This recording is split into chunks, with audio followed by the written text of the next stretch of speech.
Ya, halo, selamat pagi. Senang sekali kita bisa berjumpa kembali dalam Ruang Publik KBR. Hari ini edisi Rabu 30 November tahun 2022. Dan Ruang Publik KBR pagi hari ini dipersembahkan oleh Dewan Kehormatan Penyelenggara Pemilu DKPP RI.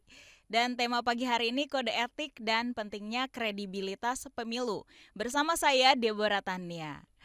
Pemilu tahun 2024 sudah di depan mata kita nih. Penyelenggaraan pemilu yang berkualitas lahir dari penyelenggara pemilu yang berintegritas dan memiliki kredibilitas.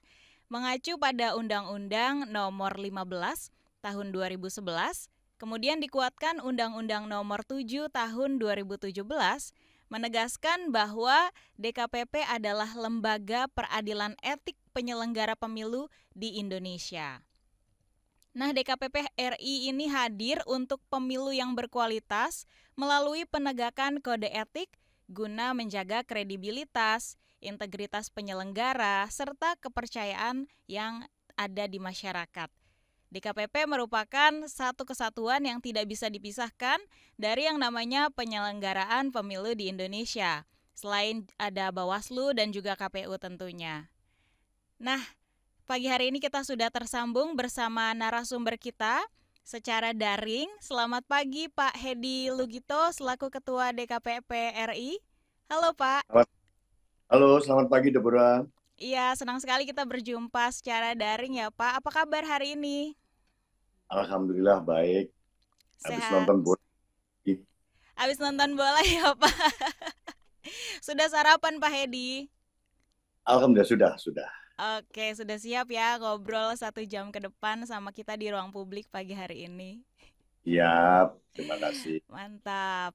Oke, kami mengingatkan bahwa ruang publik KBR ini akan disiarkan juga di 100 radio jaringan KBR yang tersebar di seluruh Indonesia dari Aceh sampai Papua. Dan bagi Anda yang berada di kota Jakarta, bisa loh mendengarkan kami di 104,2 MS3 FM atau via live streaming di website kbr.id. Bisa juga Anda menyaksikan kami lewat YouTube Berita KBR dan berinteraksi lewat kolom chat di sana. Atau bagi Anda yang ingin menelpon kami di telepon bebas pulsa di nomor 0800 245 7893 atau nomor WhatsApp di 0812 118 8181. Jangan lupa juga kami juga mengundang Anda untuk berinteraksi lewat Instagram kami di @kbr.id. Baik Pak Hedi, kita mau kenalan dulu nih sama DKPP. Bisa dijelaskan apa sih itu DKPP, lalu latar belakang hadirnya DKPP ini seperti apa Pak? Terima kasih Deborah. Jadi eh, pemilu itu membutuhkan penyelenggara yang berintegritas tadi Deborah sampaikan. Selas ada 5 syarat pemilu yang eh, demokratis. Satu di antaranya regulasi yang jelas, penyelenggara yang mandiri, berintegritas dan kredibel, peserta yang taat aturan, pemilih yang cerdas dan partisipatif, juga birokrasi yang netral. DKPP hadir dalam rangka mengawal eh, kode etik penyelenggara pemilu agar penyelenggara pemilu dalam hal ini KPU dan Bawaslu benar-benar bekerja sesuai dengan etika penyelenggaraan pemilu. Sehingga hasil pemilu pun dipercaya publik dan lembaga pemilu pun eh, penyelenggara pemilu pun dipercaya publik.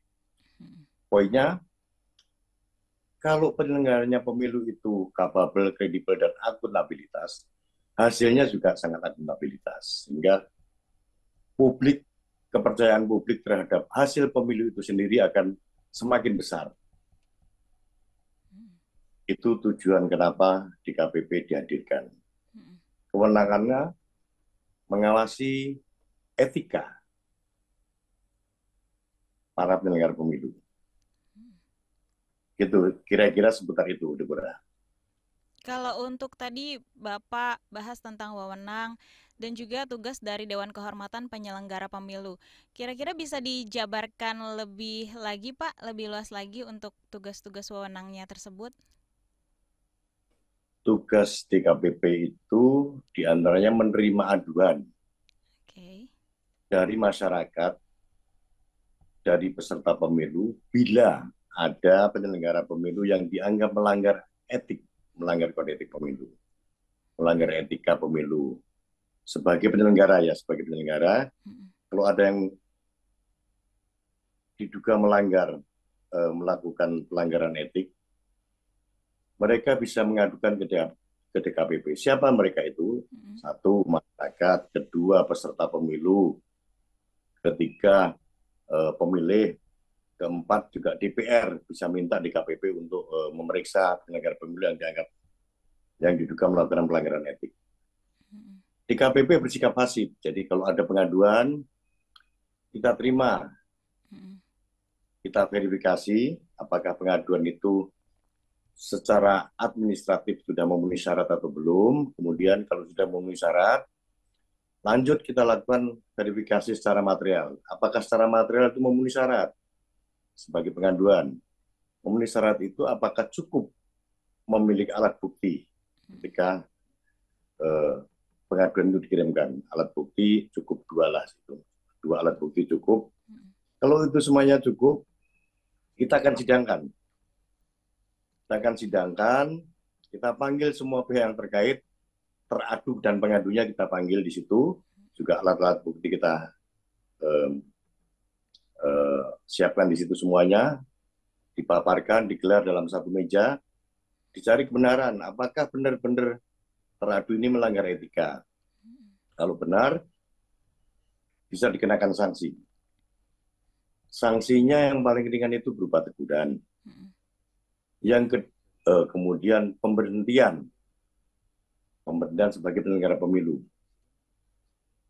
Kemudian juga pemberhentian eh, penuh sebagai penyelenggara pemilu. Artinya dia juga tidak lagi bisa menjabat sebagai penyelenggara pemilu. Bisa pemberhentian sementara, bisa pemberhentian tetap. Jadi siapa penyelenggara pemilu? Mm-mm. Penyelenggara pemilu sebenarnya dalam Undang-Undang Nomor 7 Tahun 2017 itu termasuk DKPP. Tapi dalam hal ini objek yang ditangani DKPP penyelenggara pemilu adalah KPU dan Bawaslu. Oke. Mulai dari KPU anggota dan ketua KPU pusat sampai daerah. Mm-mm.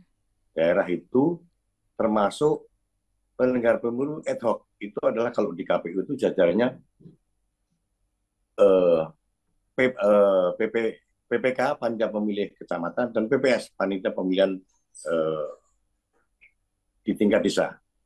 Jadi semuanya itu dalam jangkauan DKPP. Mm-mm. Juga Bawaslu. Bawaslu mulai Bawaslu yang di tingkat pusat, sampai di tingkat provinsi, sampai Panwasam. Semuanya dalam jangkauan DKPP. Tapi dalam hal ini DKPP itu bersifat pasif. Oke. Kepada pengaduan baru kita tangani. Mm-mm. Kalau tidak ada pengaduan kita tidak boleh melakukan OTT. Undang-undang begitu. Oh, Tidak seperti seperti KPK. itu.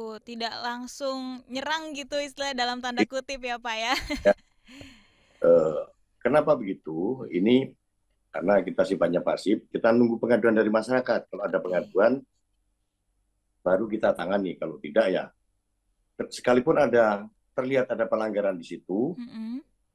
mereka tidak mengadu, DKPP tidak bisa berbuat apa-apa. Karena dari pengaduan itulah DKPP akan bergerak. Begitu. Oke. Oke, tadi Pak Hedi bahas tentang kode etik pemilu nih ya Pak. Sebenarnya yang dimaksud kode etik pemilu tuh seperti apa sih Pak? Lalu apa yang disebut pemilu yang kredibel, Pak Hedi? Kode etik kode etik sebenarnya lebih tepatnya kode etik penyelenggara pemilu ya. Oh Kode baik. etik penyelenggara Uh-uh. itu diatur oleh peraturan DKPP. Ada peraturan kode etik DKPP. Itu sangat luas sekali. Parameternya yang namanya kode etik atau etika penyelenggara pemilu itu sangat parameternya sangat luas. Mulai dari kejujuran, apakah yang bersangkutan jujur atau tidak dalam menjalankan tugas. Mm-mm. Mulai dari akuntabilitas, mulai dari transparansi, mulai dari pelayanan, apakah dia memberi pelayanan atau tidak, mulai dari profesionalisme, kemudian integritas. Parameternya karena ini etik, menyangkut etik, jadi memang sangat luas. Yang pasti yang masyarakat harus ketahui, semua penyelenggara pemilu itu tidak boleh merangkap jabatan apapun. Contohnya Misalnya, gimana tuh, Pak? ya, Contohnya kalau merangkap jabatan seperti apa? jadi tidak boleh merangkap jabatan. Anggota KPU, Bawaslu, jajarannya sampai ke bawah, itu tidak boleh merangkap jabatan. Tidak boleh menjadi pegawai negeri, tidak boleh menjadi pengurus yayasan, tidak boleh menjadi perangkat desa, tidak boleh, pokoknya tidak boleh menjadi guru maupun baik itu guru di yayasan atau apalah pekerjaan apapun. Nah, kenapa demikian? Itu diharapkan penyelenggara pemilu itu bekerja fokus melayani masyarakat untuk kepemiluan. Jadi maka tidak dibenarkan merangkap jabatan. Lah, selama ini pengaduan yang paling banyak ke DKPP adalah soal rangkap jabatan. Misalnya, misalnya ada anggota pengawas kecamatan yang merangkap jadi perangkat desa, itu diadukan. Ada juga anggota panitia pemilih kecamatan yang merangkap sebagai pengurus yayasan, itu banyak diadukan ke DKPP. Jadi itulah yang paling banyak diadukan soal rangkap jabatan. Karena kenapa tidak boleh? Karena biar penyelenggara pemilu fokus untuk penyelenggaraan pemilu. Satu itu, kedua untuk menjaga integritas dia. Menjaga integritas dia, jangan sampai dia terpengaruh oleh jabatan yang lainnya. Karena itu bisa mengganggu netralitas dia sebagai penyelenggara pemilu. Poinnya begitu, Deborah. Nah, untuk penegakan kode etik sendiri bagi penyelenggara pemilu tentu bukan hal yang mudah ya Pak ya. Sebenarnya parameter etik menurut Dewan Kehormatan Penyelenggara Pemilu DKPP ini seperti apa Pak? Itu sudah kita jabarkan dalam peraturan DKPP di nomor 2 tahun 2017. Sudah ada lengkap, banyak, ada 13 poin. Jadi kalau saya sampaikan di sini, saya jabarkan di ruang publik ini, mungkin nggak selesai sehari ya. 3 SKS ya Pak ya? SKS itu. Pada intinya satu, penyelenggara pemilu harus menjaga integritasnya. Penyelenggara pemilu harus netral. Netral, dia tidak boleh merangkap jadi anggota partai politik, tidak boleh menjadi selama 5 tahun sebelumnya tidak boleh menjadi anggota partai politik, tidak boleh menjadi juru kampanye selama 5 tahun sebelum juru kampanye salah satu pasangan calon, tidak boleh merangkap jabatan sebagai pegawai negeri, juga pengurus yayasan atau organisasi sosial lainnya. Kemudian juga harus bersikap melayani ketika berangkat pemilu. Misalnya melayani begini, harus memberi akses pada semua orang, akses yang sama pada semua pemilih. Misalnya ada pemilih yang difabel, harus dilayani dengan baik, harus disediakan tempat yang memadai, yang dia bisa akses. Kalau dia misalnya pemilih tunanetra misalnya, harus disiapkan alat peraganya. Jadi itu ya kira-kira yang melayani yang secara umum ya. Tapi pada prinsipnya harus melayani pada semuanya, baik itu peserta pemilu maupun pemilih. Peserta pemilu itu bisa partai politik, bisa perorangan kalau itu pemilu DPD ya, Dewan Pemilihan Perwakilan Daerah, atau bisa pasangan calon untuk kepala daerah dan presiden dan wakil presiden. Jadi semuanya harus diberi akses yang sama.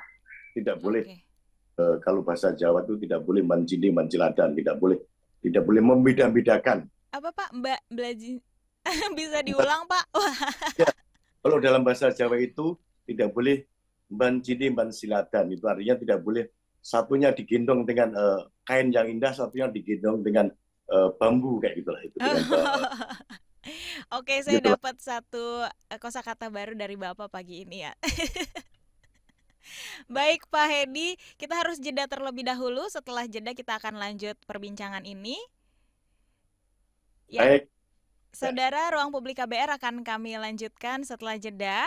Jangan kemana-mana dan kami juga tetap mengundang Anda yang ingin bertanya atau memberikan komentar melalui telepon bebas pulsa di nomor 0800 245 7893 atau WhatsApp di 0812 118 8181 dan bagi Anda yang ingin berinteraksi lewat YouTube Berita KBR dapat mengunjungi YouTube Berita KBR langsung di live chatnya. Jangan lupa Anda juga bisa mention ke Instagram @kbr.id dengan menyertakan tagar Ruang Publik KBR.